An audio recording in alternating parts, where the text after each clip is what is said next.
Hello to all my drawing buddies. Welcome back, and today we're finally going to draw the Batman.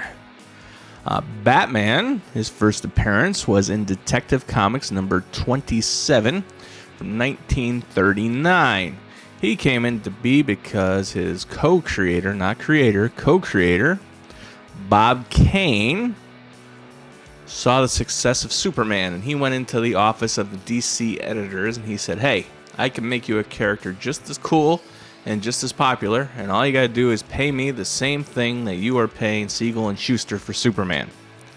DC said, show us what you got.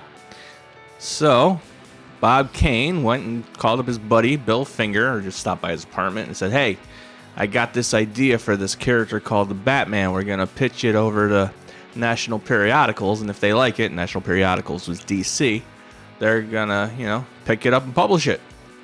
Here's what I got." So the picture that Bob Kane showed to Bill Finger was pretty much not the Batman we know today. It was a guy in just a red jumpsuit with black trunks and a yellow belt and a little domino mask, kind of like the same mask that Robin wears. He had yellow hair, and he had a bat wings. And Bill Finger looked at this and said, "Yeah, that's cool name, but this ain't gonna fly." So he suggested making them all gray, turning the wings into a cape, putting the bat ears on the mask, giving him a mask in general that blocks off his face, and giving him the bat ears and the gloves, which were purple in the first couple appearances, and the boots, and that's pretty much, and the bat symbol on his chest. That was a big one too. And that is pretty much the Batman that we know today, with a few modifications because that was 1939. But Bill Finger really gave us the Batman we know today, not Bob Kane. But that's a whole nother part of this. But as you can see, the drawing's starting to come along already, even though I completely redo these hands a few times. And it's like, yeah, I'm going to kick your ass. That's the look we're going for on this one, because it's Batman. We don't want him just standing there looking stoic, even though that's a pretty good way to draw Batman too. I want him to look angry and like he's coming after you, like you're the Joker and you just beat up a Robin and he's mad. And this is so far the longest I've gone in one take. Well, actually, this is two takes because I decided to say ass instead of butt. But this is the longest take I've ever been able to do, because the one cool thing about Batman is I know a heck of a lot more about Batman than I do just about any other comic character, including Daredevil. I drew this thing actually like 3 times. The first time I drew it, he was just standing up looking cool, and it was nice Batman. It was kind of serious looking, but it was just him standing up a little sideways, looking at the camera, and there's nothing exciting about it. It was just a interestingly okay drawing of Batman. Then I drew him all hunched over, ready to attack, and I'm like, it's better, but it's missing something. It just wasn't right. So finally, I settled on this one. And like I said, I redraw the hands a bunch of times, and I move them around, like that hand on the left. Gone. And then, I get him looking down, and he's got the scowl, and it's like, now that's the Batman I was going for. And that's the drawing we're going over today. I mean, I might do like a Batman short on the other one, and it'd just be the pencils, because I did save video for it, but I didn't finish it. Or maybe I will finish it, and we'll make it a quick drawing. So anyway, the cool thing about Batman is, well, he's Batman. We could talk about comics, we could talk about movies, we could talk about cartoons, and I'm sure we'll talk about a little bit of all of it. So we're going to start out by talking about the 1989 movie, because when I was younger, there was a huge drought of superhero movies. I mean, there was the Superman movies from 1978 or 79, and then Superman 2 and Superman 3, which I enjoy because has Richard Pryor in it, and it's so ridiculous, it's good. And then Superman 4, that was awful, but I did see it in the theaters. Actually, I saw it at a drive-in the first time, I think, because drive-ins were a thing back then. And my parents took us because you could take a whole car full of people for like $10. And then they, on the MTV News one day, I saw they announced that they're going to make a Batman movie. And Kurt Loder, he was the host of MTV News at the time. I remember him mentioning it, and he laughed a little bit, and he's like, and the Cape Crusader is going to be played by Michael Keaton, best known for Mr. Mom, because he's a comedian. He made comedies at the time, and he thought it was a big joke that Michael Keaton was going to be Batman. and it was going to be a serious movie with a darker tone. But once I saw that, I was hooked. Everything that came out that movie, I watched. There was a commercial. I had a VCR with a tape in it and the remote ready to go for every time I was watching TV. If they played something Batman, I recorded it. And I had a videotape just full of commercials and ads for that movie. It was an unhealthy obsession. Of course, I was buying the comics and reading them back then because I was of the age for that. And I had toys. I had Batmobiles. I had the poster for the original movie. I still have it somewhere. I got to look for that. Framed. It was pretty cool. And then when it was coming out, I had to see it opening day. It was summertime, so I didn't have to go to school. But I was, early teens. But the movie was a town away, and it wasn't really walking distance because the movie theaters, we didn't have one in the town I lived in. But fortunately, the theater was pretty much right next door to where my father worked at the time, at the shop he worked at. So I convinced him it would be a good idea to take me and my friend Jason, I'm using his real name because we'll get to that in a minute, to drop us off to see the movie. Because for some reason, he was the only one who could go. I think my other friend, he went to Australia or something with his father to see family there. Another one didn't want to get up that early. So my father, he took us and he dropped us off at like 6 o'clock in the morning at the movie theaters on a Friday. Because back then they didn't do early screenings and Thursday screenings and midnight screenings. It was, you went at noon when the movie opened, or 11, but this one opened at noon. So my father dropped us off 6 in the morning. And the funny part is we weren't even the first ones in line, but we were damn close. And we got in, nothing sold out, and we saw Batman at the first showing. And that was a good time, and I'm glad Jason got to go with me. The reason I bring it up is because a couple years ago Jason passed, unfortunately, young. And it happened around the time they announced the Flash movie with Michael Keaton coming back as Batman. And I was kind of excited because I just reconnected with Jason because he just moved back locally. And I was going to make him go see it with me because, we saw the original together. So the return of Michael Keaton with him would have been fun. Sadly, he didn't make it to that day. And we miss you, buddy. Sorry for the downer in the middle of the Batman video. So, what else we want to talk about? Batman. He is the greatest fighter in his universe. I don't think he's the greatest, but he might be second, because they usually put Batman as kind of second to everything, not the best, except for detective. He's the world's best detective. He's the second greatest escape artist next to Mr. Miracle. He's, I think he's the second greatest fighter next to Karate Kid. But he has mastered every form of fighting and martial arts and boxing and whatever they have on his earth. He's mastered them all. He's not just good at them, he's mastered them all. He even knows some alien ones. I think he knows some Kryptonian jiu-jitsu and a bunch of other stuff. And the reason that's important is because when people say, oh, Captain America could beat Batman, or this guy could beat Batman, and as long as they don't have any crazy even people with crazy superpowers can't beat Batman. And the reason they can't beat him is because he is the master of all these martial arts. He's not just versed in it or good at it. Captain America, if you look at his page, it says he's versed in, or he knows a bit about this, but he mostly does jiu-jitsu and boxing. Now, Captain America, he can fight, and he takes out superhumans all the time. But so does Batman, and Batman has a lot more fighting knowledge. In fact, in the one crossover where they had to fight each other, it was voted on by the fans, and you had to call a phone number and vote for who you wanted to win, and they were tied. So the fight ended in a draw. So they both kind of acknowledged that they're both pretty badass, and they're both good fighters, and it kind of ended that way because, they had to move on with the story. So after they stalemated, they moved on with the rest of it.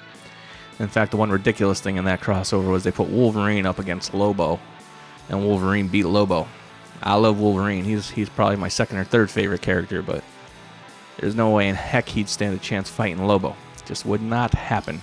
And Batman also, he has all his gadgets and his wizardry that you could get when you're a billionaire, and he has a contingency plan for everything. So, if it could happen, he's thought of it, and he will have a plan for it.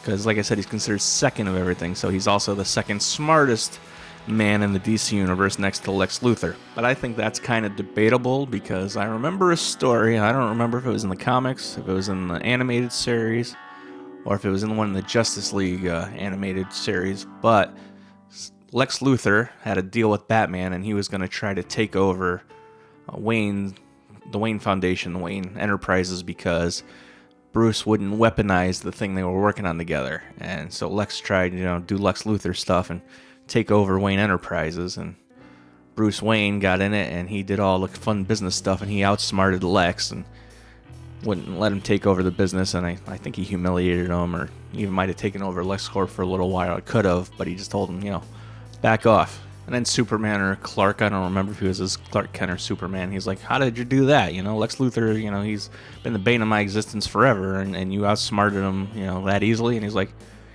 you can't do what I do and not be good at everything you do. You have to basically be Batman. You have to know.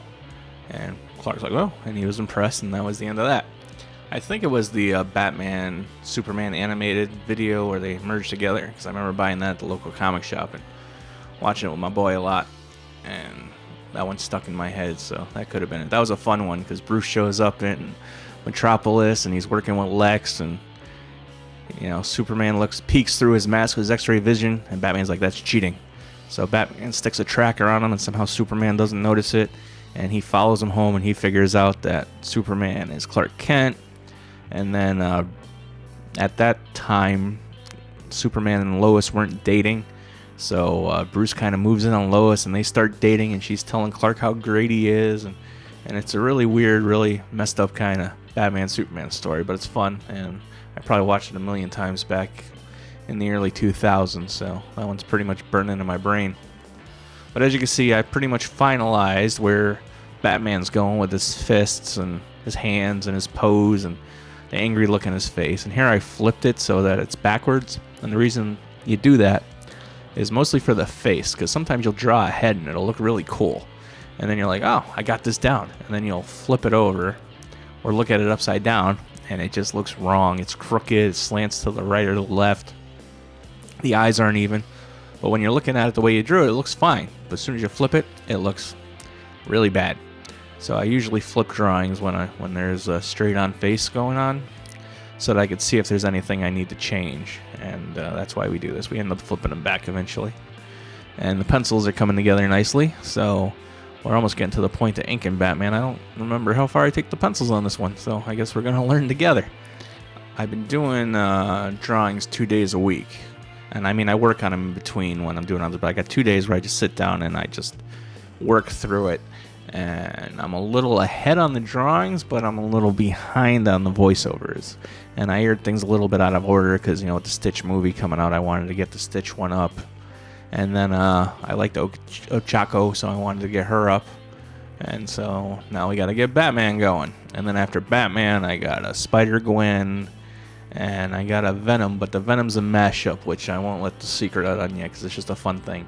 I did a Venom mashup years ago, and I'm like, I think that would be a fun thing to do for the channel. So I did a new one that's a little more dynamic and a little more out there. But it's a simple drawing, but I think it's pretty funny.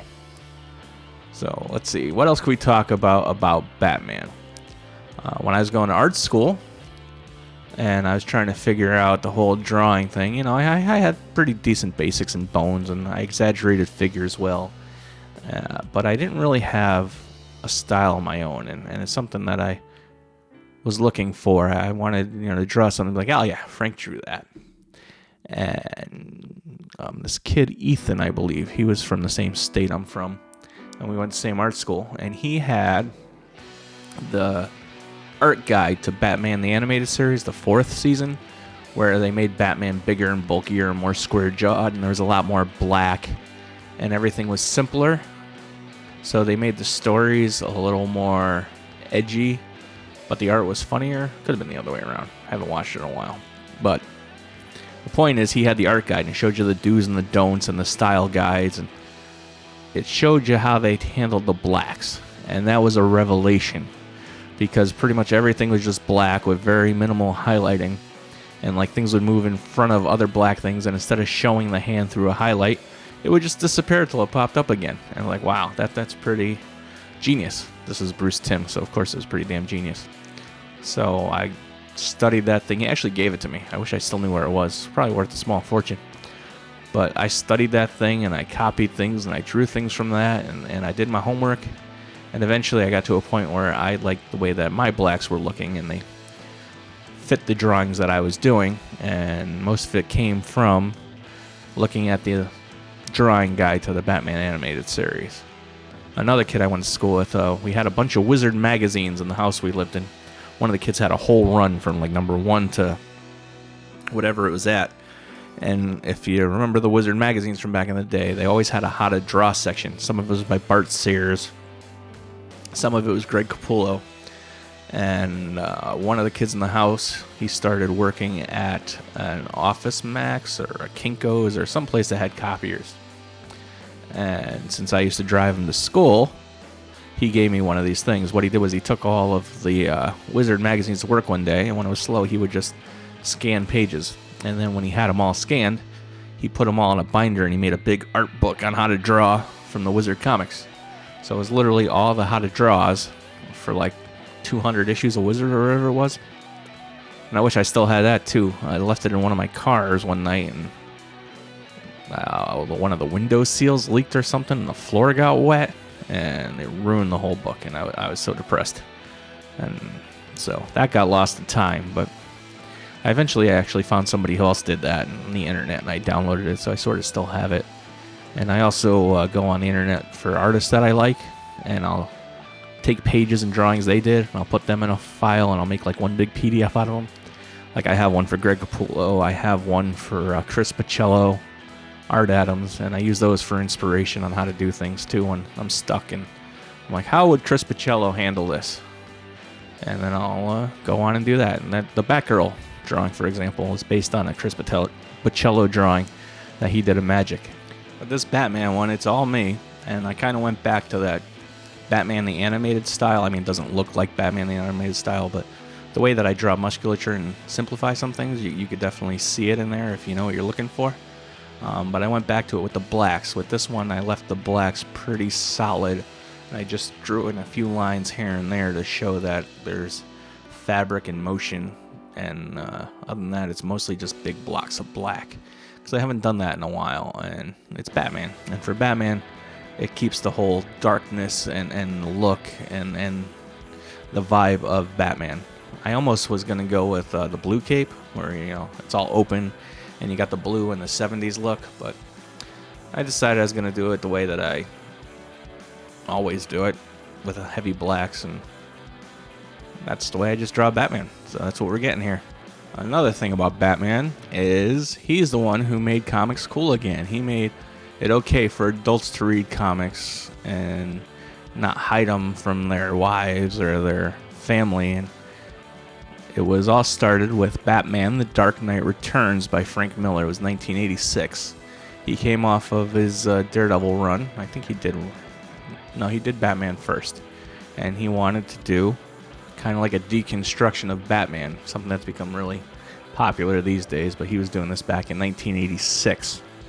And The Dark Knight Returns basically picks up 10 years after Batman retires. It doesn't give an actual year. And, he's got a mustache, and he's kind of turned into like a reckless Daredevil kind of guy. This book starts out with him racing a car, and the car is exploding around him, and his whole thing is, this is how I go, this would be a good death. And slowly things start happening around him, like crime is raising again in Gotham City, and there's a cult, and there's a cult leader, and he's starting a criminal gang of kids, and just the world around him's falling apart, and he's seeing these things on the news, and he's starting to black out a little bit. And one day he just sort of wakes up in the Batcave. Well, he's just standing in the back. He doesn't wake up there. And his mustache is gone, and Alfred notices it. And he's just, why are you here? Master Bruce, I've been down here forever. And he's like, I don't know. And finally it just gets to the point where he can't take it anymore. So he decides he's going to go out as Batman again. So he puts on the tights, and he goes out exploring. He goes out on patrol. I don't know why I said exploring. He goes on patrol. And while he's on patrol, he realizes he's older and he can't do the things that he used to do. But he's still Bruce Wayne, he's still Batman, and he can still handle himself. And it shows his thought process behind some things. Like, there's one of the first things he does is there's some crooks running away, and they're in an old abandoned building. And he's waiting for him, and he's down there, and the guy has him cornered. And he's like, what are you going to do now, Bats? And in his head, the narration, he's like, from this position, there's 6 different ways I could stop him. 4 of them, barely touch him, he'll lose his gun. But he's like, one of them really hurts, and then he kicks him through the spine and basically breaks his spine. And it shows you a more violent side of Batman than you've seen in the past. And it goes through all his different rogues. Catwoman, she's old, and I don't remember exactly what happens to her. I just remember him holding her, and she's wearing a Wonder Woman outfit for some reason. But then it goes to Two-Face, and apparently he's been cured for years, and Bruce paid for the surgery to fix his face. And we'll get back to that in a second, because we're done with the pencils. And now we're going to ink Batman. Like I said, this one goes by pretty quick once I got the hands down. The background, I do the building thing where I find a photo I like and I turn it into kind of like a drawing. But you'll see when we get there. So anyway, back to Two-Face. So he's cured. But apparently he's not, because things start happening that fit his MO. But he's like, no, it couldn't be him because he's cured. It must be a copycat. But in the end, it was Two-Face. He did it. And they're basically like, you can cure the scars, but you can't cure the emotional scars inside. And he has his last fight with the Joker. The Joker goes on like the David Letterman show kind of thing. And he's basically poisons the whole crowd, and he escapes. And he ends up in a amusement park. And him and Batman kind of have the last fight. And it gets to the point where Batman paralyzes him. And the Joker's like, just finish me. We've been having this dance for too long. Just finish me. And Batman can't do it because he's not a killer. So the Joker twists and curves and turns until he breaks his own neck because he was that injured to begin with, so he just finished himself off. So then the cops think Batman killed him, and they're looking for him. And I think at this time Commissioner Gordon knows that Bruce Wayne is Batman anyway. So yeah, it goes through all that, and then it's the final battle with Superman, because Superman becomes an agent of the U.S. government. Basically, they made all the heroes retire. That's why Batman retired. And Superman, in order to keep them all out of jail, he said that he would work for the government. And Ronald Reagan is the president in the book. They keep him as president. And they tell him that he has to take Batman down because it's unacceptable for these vigilantes to come back. So Superman tries to talk sense into him, and it's a big brawl, and he gets Green Arrow to help him with kryptonite arrows, and he has an armored suit, and he basically stops Superman because he basically puts his foot to his throat, and he's like, in all your time and all your life, I want you to remember the one person who beat you. And then he sort of has a heart attack and dies, but it's a misdirection. And the other cool things that happen in The Dark Knight is it introduces the first female Robin, Carrie Kelly. She's just a fan who sees him and wants to be Robin, so she buys a little suit and goes out, and she ends up helping him when he gets beat up by the mutant leader and saves him and brings him back to the Batcave. So he accepts her as the new Robin and trains her to help. What else happens? A lot of stuff happens. The mutant leader thing where he takes down the mutant gang. First he gets his ass handed to him, and the mutant leader messes him up because he's younger, he's faster, he's meaner. So when he goes back for the rematch, he sets it up so it's on his terms. They go into mud that's up to their waist, so the mutant leader's not that fast, and it all comes down to skill. And Batman hasn't beaten skill, so he's able to take him down. And yeah, if you want to read probably one of the greatest Batman stories ever written, I mean, I'm sure it's a little dated at this point, but I have fond memories of it because I read it back when it came out. Definitely go read Batman The Dark Knight Returns.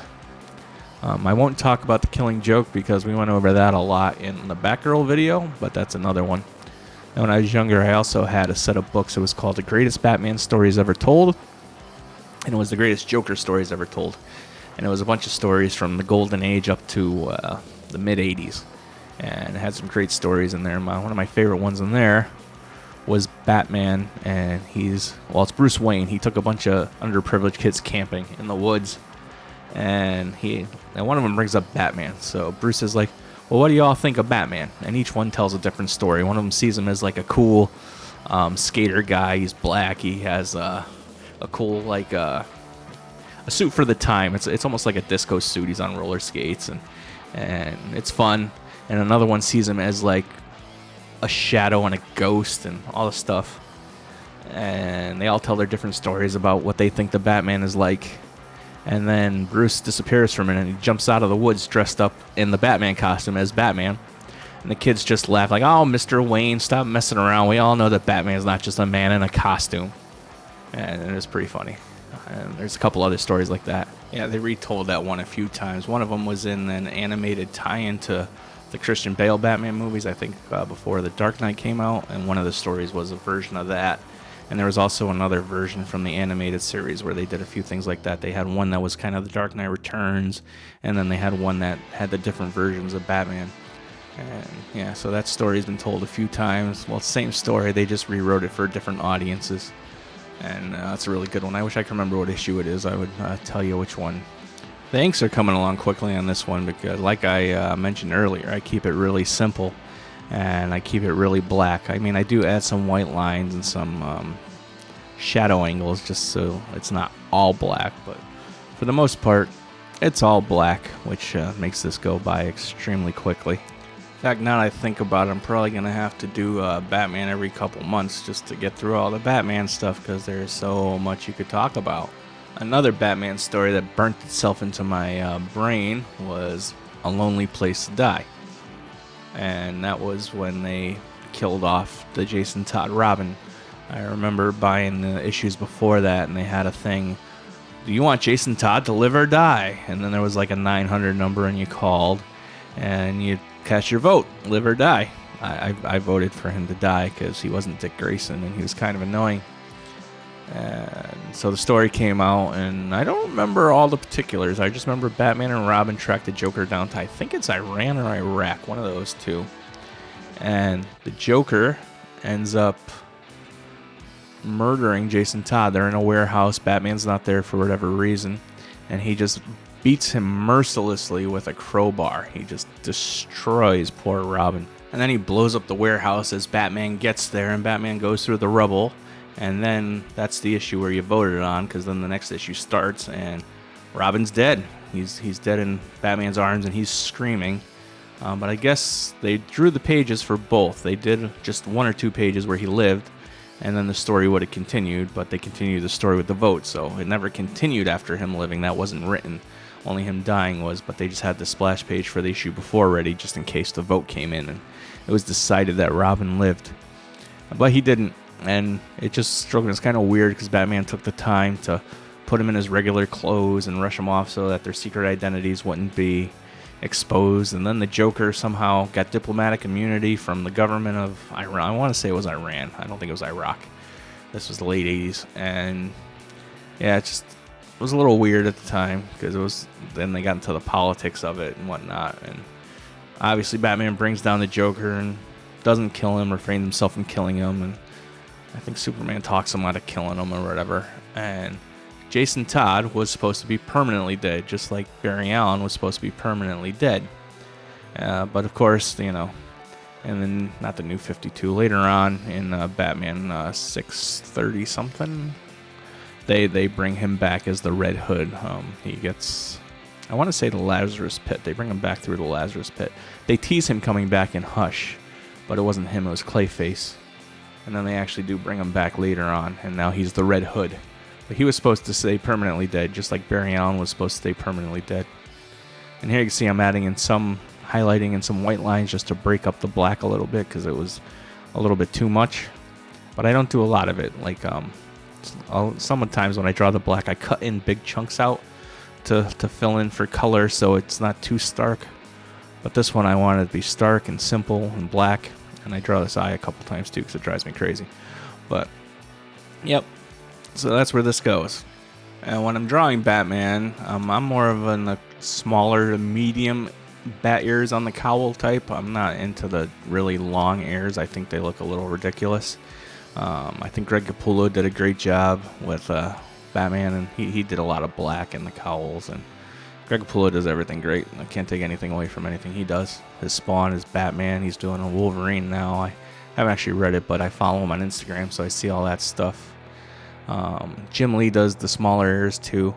And I love Jim Lee. In the 80s, the X-Men, he was one of my favorite artists, flat out. But I was never a fan of his Batman. I just didn't think his style translated all that well to the whole DC thing.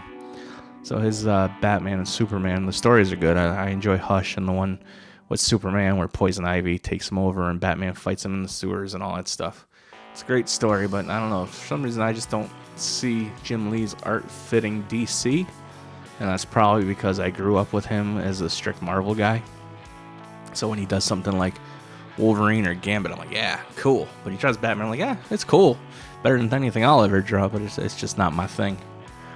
As you can see, the Ben Day dots here, they keep that classic look, the old comic look, especially with the paper background behind them. And it's a thing that I really like, so I'm just going to keep doing it. Sorry about that, guys. So after the first Batman movie, 1989, was a huge hit, they did a second one. I believe it came out in 1992.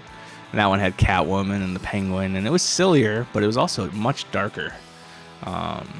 Max Schreck and the whole design of Gotham City. In fact, I thought it was weird because you're watching all this stuff go down in Gotham City, and except for one scene where they needed a lot of people in the square and it was a Christmas celebration, the streets of Gotham are very empty. There's like nobody there. I don't know because they're trying to save money on extras or anything, but it was just really weird seeing empty streets most of the times. And Batman did kill a couple people. They like to have him kill people in movies. I don't understand why, because one of Batman's core beliefs is he doesn't kill people. Like there's one scene in Batman Returns where he's beating up a big guy, much bigger than him. He kind of puts a bomb in his belt and throws him in a sewer and he explodes. There's no way that guy survived that. And then after that there was the Val Kilmer movie, which was Joel Schumacher, and it was sillier, but it was still, even enough in tone that it wasn't awful. And then there was Batman and Robin, and I was excited for that movie because they cast George Clooney, and I thought George Clooney would be a great fit for Bruce Wayne. And I was right. He was a good Bruce Wayne, but man, that movie was bad. When I first saw it, I was hyped because, they're fighting and they're doing Batman stuff that they didn't do in other movies. They're jumping around, but it was also on ice skates. So, after I saw it like the second time in the theaters, I was like, I must be losing my mind because this isn't that good at all. And I feel bad because George Clooney puts it all on his shoulders and makes it like it's his fault that the movie failed, but it wasn't him. He would have been just fine. It was just a bad script. So, George Clooney, I know you're watching. Well, I know you're not. It wasn't you. It was the script. You would have been a pretty good Batman.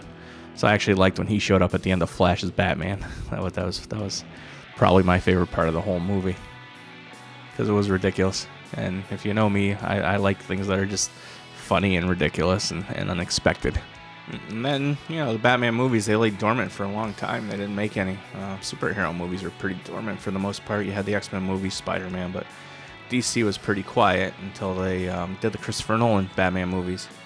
And I remember, of course, I was there first day to see Batman Begins and saw that a few times. I even went to IMAX to see that one with my friend. I don't really go to a lot of movies at IMAX, but Batman, I go see that on IMAX.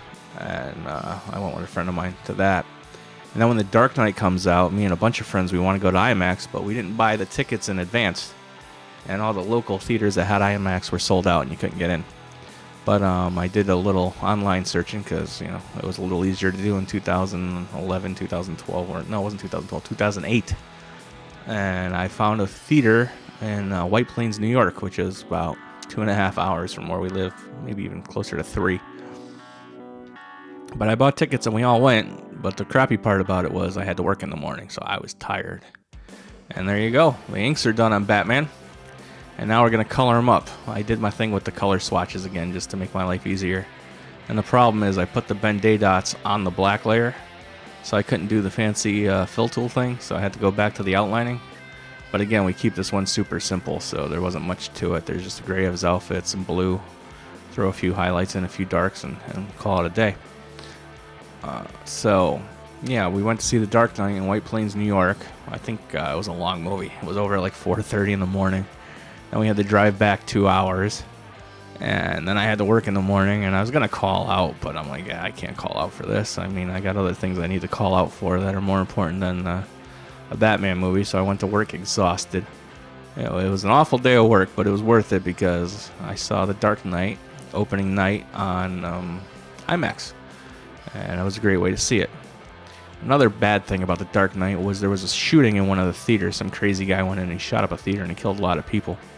And what that did was it sort of ruined the whole midnight early movie thing, because it used to be you want to see a movie, they release it at midnight the day before, because it was technically the day it was released. But, it was at midnight, so you would go to a midnight show. And they stopped doing that after that shooting. And then it became a thing where they started showing them the day before on Thursday. So now when I go see a movie, I almost always go on the Thursday, the day before it comes out. I have a friend I used to work with, and we go to most movies. Like we just saw the Ballerina, and I think we're going to go see F1 or whatever next. But I still enjoy the theaters, so something I do. I like to go see the movies I want to see in the theaters, even if they're not that good. Like this weekend, I might go see the new Karate Kid, which dates the video talking about it, but I want to see it, so I just finished watching Cobra Kai finally, so. The coloring of Batman here, it's going really quickly too, as you can see, because I'm not doing anything crazy. I'm just laying in flat colors. And I do add like the yellow. I add a darker or a lighter yellow, I think, or both. And same thing with, I add some highlights, but I use the Ben-Day dots to do it. So I add some highlights to Batman's costume and the belt and all that stuff. And here I adjust the yellow because I thought it was too bright and it was drawing too much attention away from the rest of the drawing. So I just looked ahead, and this video is like over in not that long, maybe 5 minutes or so, 6 minutes. And I barely scratched the surface of talking about Batman. I didn't go into Lady Shiva. I didn't go into his training much. I didn't talk about Ra's al Ghul and the Lazarus Pits and Talia al Ghul. And actually, I will talk about Talia, because another story I really liked when I was a kid was called Son of a Demon. It was a hardcover. And basically it's Batman and Ra's al Ghul have to team up for some kind of thing where so Ra's al Ghul is trying to save the world. He's almost like an eco-terrorist. And Batman had to help him stop some kind of war or whatever. And in the process, Batman, he gets with Talia and they hook up, and she doesn't tell him, but he ends up being pregnant. And at the end of the story, it ends with a baby with a note at an orphanage. And they kind of wiped it out of continuity because it wasn't originally in Elseworlds, because Elseworlds weren't a thing when that came out. So they just kind of said, that never happened. But when Grant Morrison started writing Batman, he went back to that, and that child ended up being Damian. And as you can see here, I decided to throw a city in the background, but I didn't want to draw one. I wanted to go with this photo effect. And it's kind of funny, when I threw it on there, Batman looked like he had missing teeth and stuff. And that made me laugh a little bit. So what I did was I took a photo I liked. I did a Google search, and I found an unlicensed picture, and I made it black and white, and I adjusted the contrast and whatnot so it looks like a photocopy. And then from there, I throw it behind Batman, and I delete some of the stuff behind them. On this one, I actually color the buildings a little bit with lighter and darker tones, so it's not all that flat. And when I do the moon, which we'll get to in a minute, I put it over the whole background instead of just hiding it in that little alleyway. Another Batman thing that I fell down a rabbit hole on not that long ago, it was called, I think it's called Gotham, 1939. It's a book. I don't even know who wrote it. I'm not going to look it up because we don't got a lot of time. And basically some guy decided, when would Batman actually be able to happen in history? And he decided it was around 1939, the time Batman came out. And because, technology was there for him to do Batman things, but it wasn't so advanced that he would get caught easily and they'd figure out who he was and whatnot. And it goes through, they did photo shoots and they made costumes, and they basically told the story of this real Batman. He was, he went to war, he went with his friend Harvey Dent, he disappeared for a couple years, which he was training, he came back. They go through medical reasons why people like the Joker and Harley Quinn and Clayface and all them existed, and goes through their origins, and it's really interesting. If you go on YouTube and you type in Gotham 1939, somebody did a series of videos, essays on it. I think it's the publisher and whatnot. It's really good. I would totally recommend it. It's different. They go through the whole Court of Owls and everything related to Batman, up to his disappearance and the different Robins, and how it was later discovered that he was Bruce Wayne. And yeah, it's kind of interesting to see how a real-life Batman would have existed back in the 1930s and how he couldn't exist today. Plus, I like the costume designs and whatnot. Batman has like a sewn-together leather helmet, and it looks really looks good. And Joker has like disgusting teeth, and he's really tall and lanky. And they talk about different diseases that they later discover is why he had his look and whatnot. And he just disappeared once after Batman disappeared, was never heard from again because If you know anything, that Batman and the Joker have like a symbiotic parasitic relationship where the Joker feels he needs Batman to exist, and without him he's nothing, and he thinks the same about Batman, which I think is true, but to a lesser extent.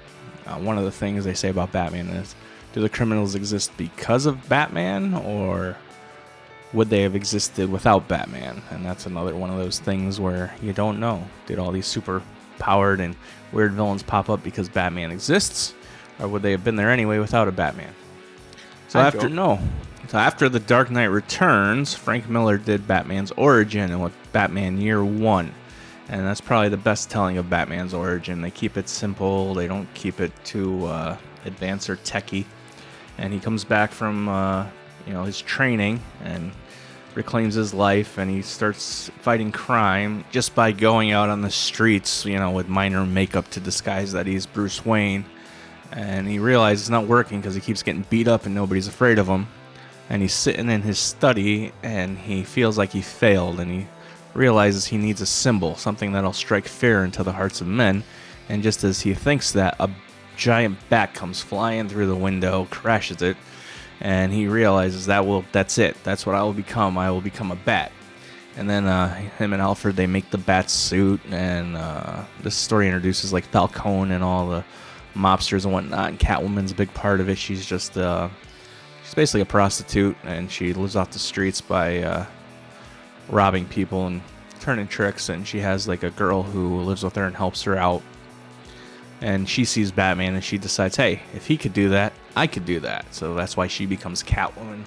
And it's a great way to tell his origin, and it keeps it simple, and it shows how his relationship with Jim Gordon develops, and it introduces Jim's wife Sarah and the whole thing. And it's I think it's better than The Dark Knight Returns. So if you want to read a proper origin of Batman, I would pick up Batman Year One. I think I have a hard copy of it somewhere, like hardcover, and I have the single issues. That's how much I like that one. And then after that, they did Batman Year Two. That wasn't Frank Miller. I forgot who wrote that, but it started out the first issue. The art was done by Alan Davis, and then he dropped out, and Todd McFarlane took over. And the first issue looks terrible because whoever inked Todd did a bad job. But then Todd took over and inked himself, and it becomes a Todd McFarlane that we all know and love. In fact, there's one 2-page spread where it's Batman in a graveyard with a big cape, and the creator of Batman, co-creator, Bob Kane, stole that picture and traced it and used it as promotional things for the Batman 1989 movie. He did that a lot. He copied drawings. One of the most iconic Batman panels from the 30s is him tracing a Tarzan panel from a comic strip. But we'll talk about Bob Kane and all the underhanded stuff he did, especially to Bill Finger, in the next Batman video, because we're pretty much done with this one, and I ran out of time, and I didn't even get to tell that many Batman stories. So maybe in a month or two we'll do another Batman, or we'll do a variation on Batman, or a Batman mashup, and we'll get to some more Batman stories, because this went by way too quickly, and I have a lot more Batman we could talk about. Because right now we just clean up a few things that are bothering me, like I fix his teeth so they aren't so white, and I add some highlights to his belt and redraw that eye that's been bothering me the whole time. And I also realized I didn't talk much about the actual drawing in this one except for a few things, and honestly I don't feel like I talked much about Batman either. But we filled 46 minutes, so I guess we did enough talking to get something done. Because after I'm finished up with this belt, we're done. So I'd like to thank you all for stopping by for another week. And if you like this one, we'll do another Batman sooner or later. So hit the like and subscribe and all that fun stuff. And hopefully I'll see all my drawing buddies again next week.